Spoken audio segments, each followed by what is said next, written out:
10 minutes with Pastor Bob. This is Pastor Bob. Thank you for joining me for another edition of 10 Minutes with Pastor Bob. And don't get too confused. We have two Pastor Bobs. There's actually one more Pastor Bob in the world. I am Pastor Bob 1.0. This is Pastor Bob 2.0. Hey, thanks for having me on here. 2.0, a name dubbed at Cornerstone. Yeah, that's great, isn't it? Well, Bob, you have an exciting website that I wanted to talk about, and I think that our listeners would really have a good time getting involved with it. You're doing something a little out of the ordinary for people who have some questions about their faith. The ministry that we're doing here in Waupaca, Wisconsin, just a little town about an hour and a half west of Green Bay. It's a ministry called Church at the Pub. What it is a ministry to just go into the local pub and conversate with people, to meet them on their own grounds. And, you know, this is a church to many people. And so we're trying to meet people where we are. You've got people from all walks of life that are just really beginning to know Jesus Christ, people that wouldn't necessarily walk into a church building. That's right. One of the things that we get asked, I got asked, I think twice from other churches are, okay, so the ministry is called Church at the Pub. So how do you decorate your church to look like a pub for people to come in? I tell them, well, you know, the thing is we actually don't. We go to the local, it's called the Waupaca Pub. The city's called Waupaca. And we go in there, and there are people from all walks of life. There's a couple there that's normally there that I would classify them as white-collar people, very prolific and have a good head on their shoulders, doing well with their job. But, you know, this is their hangout. And we have other people like our friend John that we met a couple weeks ago, who is working in the foundry, just a blue-collar guy and raising a kid by himself. And this is his one night a week that he gets to go and unwind. And so this is our opportunity to not preach a heavy message at them, but rather just be there to be a friend, to talk to them. And kind of meeting them on their own terms is what you're saying. It is. Meeting in a pub definitely diffuses any situation. It's very non-threatening. If anything, it's threatening to the Christians that I take with me. You know, it's not the ordinary thing. And I think people have this picture that if you're going to go in the pub, you're going to sit there and get drunk with everyone. And there is a bit of a difference between a bar and a pub. Yeah.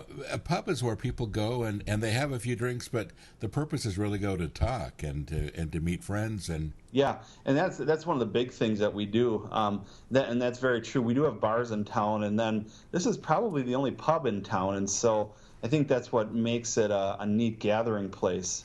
I am not savvy to the pub scene. I was raised in an Assembly of God church.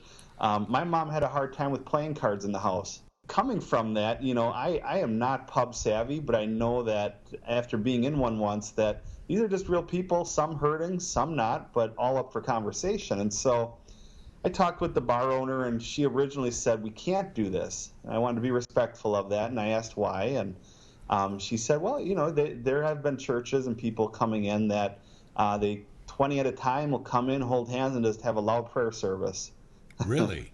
Yeah, and it's been a real letdown for this pub, and so I told them that they can be the first one to kick us out if we go religious on them. And so it was probably about 3 or 4 times later that the owner finally said it's a real joy having us in the pub on Sunday nights, because we bring a light to the place. She saw that we were sparking up the area, and then one night just a real neat thing happened. She just all of a sudden, out of the blue, there's probably about 25 people sitting around the pub and around the bar in the pub, and just asked the question, hey, seems like everybody here may not know each other. Let's go around the room and introduce ourselves. Whoa. Yeah, and that just immediately opened the door for, you know, everybody saying, you know, I'm so-and-so, I work at the foundry, I'm so-and-so, I work at the car dealership. And it got to me, and I said, I'm so-and-so, and I'm a pastor. Just like a scene from the Old West, this old grizzly guy with a gray beard, he goes, well, you'll find the devil here. Bob, you know, when we go back into church history a little bit, Martin Luther, for instance, probably spent a little more time in the pub than he did in church, many times. And of course, he brought a lot of pub songs, put Christian music or lyrics, to them, and that's where a lot of our hymns came from. But so you're not really doing something all that much different when you compare it to Martin Luther and really some of the others that have gone before.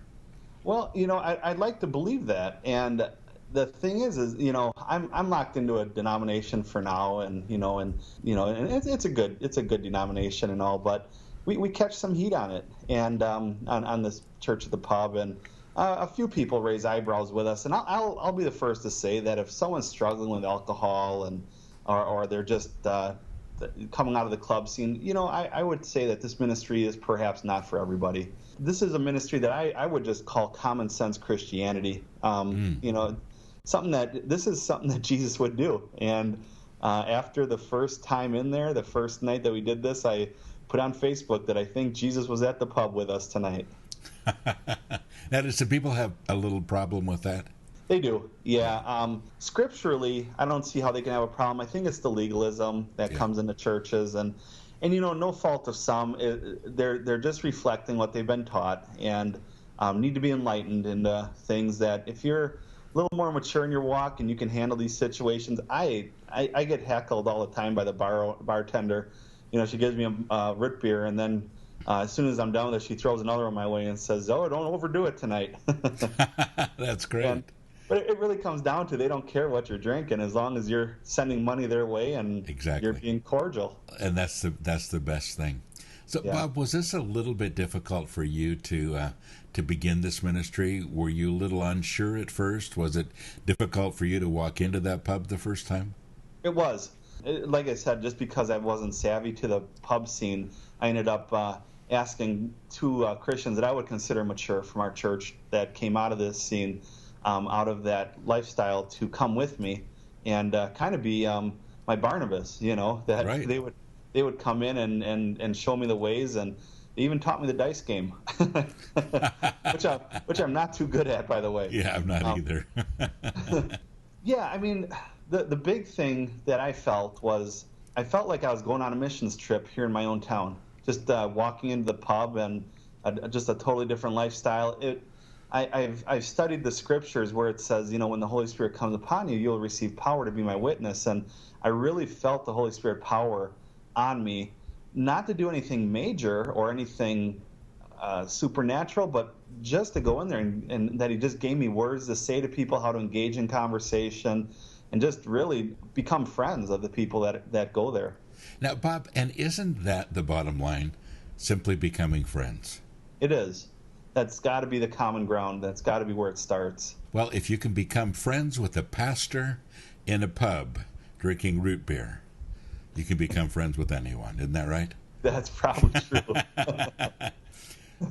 Well, Bob, it's exciting, and there are probably people listening to us right now that say, well, I'd kind of like to start a pub ministry in my hometown. Mm-hmm. Recommend it? I do. I strongly recommend it, and this is one of those areas where we have people from our church that I consider mature Christians to come with us, and when we sit down at the pub, I don't have any major spiritual convictions about a drink. I just can't do the taste. I've never really had a full can of beer myself. But these people that come with us from the church, they'll sit down and have a drink, and I have no problem with that. And people that want to start a pub ministry, I would love to meet with them. I'd love to talk to them. Somebody that's having a difficult time with alcohol, with drinking, this probably wouldn't be the best ministry for them. Someone who's struggling with alcohol, no, They should probably get involved with another ministry the church is doing, or start a new one. This is not a typical ministry run in a lot of churches, and so just start a new ministry. Talk to your pastor and see what you could do. And that's exciting. There's so many different ways to do church, isn't there? There is. Yep. If people want to get a hold of you, how do they do that?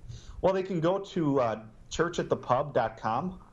We have a sharp website all built up there and ready to go, and they can contact me right through there. They can shoot me an email, or my phone number's on there as well. They can find me through your Facebook. Look for Bob Adams, and those are probably the best ways to get a hold of me. Well, Bob, God bless you. It's exciting what you're doing, and we hope to hear some updates in the future. All right, sounds good. Thanks for having me on.